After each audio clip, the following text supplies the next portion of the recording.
झारखंड में विधानसभा चुनाव को लेकर तैयारियां शुरू हो गई है। झारखंड विधानसभा चुनाव में भाजपा, कांग्रेस, जेएमएम, आजसू जैसी पार्टियों के अलावा झारखंड के बाहर की भी पार्टियां अपनी किस्मत आजमाना चाहती हैं।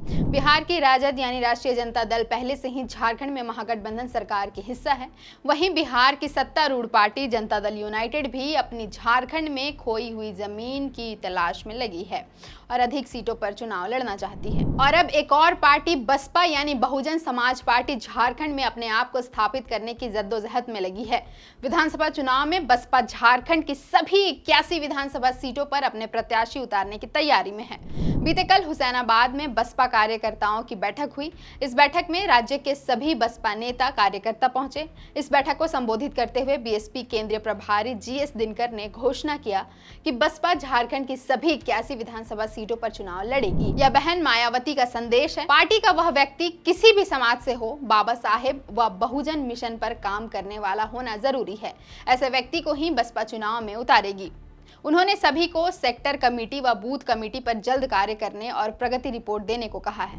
बैठक के दौरान जीएस दिनकर ने झारखंड की हेमंत सरकार को घेरते हुए कहा कि इनकी राजनीति केवल सत्ता में बने रहने का है। राज्य के बहुजन समाज का अधिकार कुचला जा रहा है, लेकिन सरकार निर्णय लेने में अक्षम साबित हो रही है।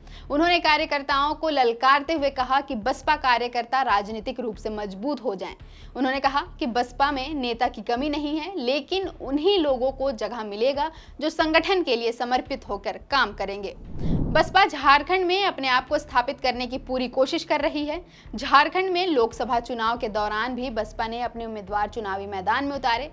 दावा किया कि बसपा के नतीजे चौंकाने वाले होंगे, लेकिन बसपा जीत के दूर दूर तक भी नजर नहीं आई। लोकसभा चुनाव के दौरान राजद से पूर्व सांसद नागमणि ने बसपा का हाथ थाम लिया था। उन्होंने चतरा से चुनाव लड़ा। नागमणि को चतरा लोकसभा में केवल 11,950 वोट मिले थे। 2024 से बेहतर बसपा ने झारखंड में 2007 के पलामू लोकसभा उपचुनाव में प्रदर्शन किया था। 2007 में बहुजन समाज पार्टी पलामू में दूसरे स्थान पर रही थी। उस दौरान बसपा के प्रत्याशी कामेश्वर बैठा करीब 20,000 वोटों से चुनाव हारे थे।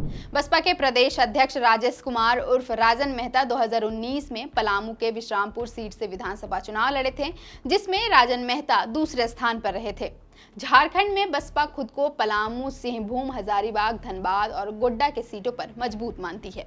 बैठक में सभी नेताओं ने बहुजन समाज पार्टी को हुसैनाबाद से हर हाल में जीत दिलाने का संकल्प लिया है। कार्यकर्ताओं को संगठित होकर कार्य करने पर बल दिया गया है। अब झारखंड विधानसभा चुनाव में अच्छा प्रदर्शन करने के लिए बसपा क्या-क्या रणनीतियां बनाती है और झारखंड में खुद को स्थापित करने में सफल हो पाती है या नहीं, ये तो आने वाले वक्त में ही पता चल पाएगा। फिलहाल के लिए इतना ही। मेरा नाम है अवंतिका और आप देख रहे थे द फोर्थ पिलर।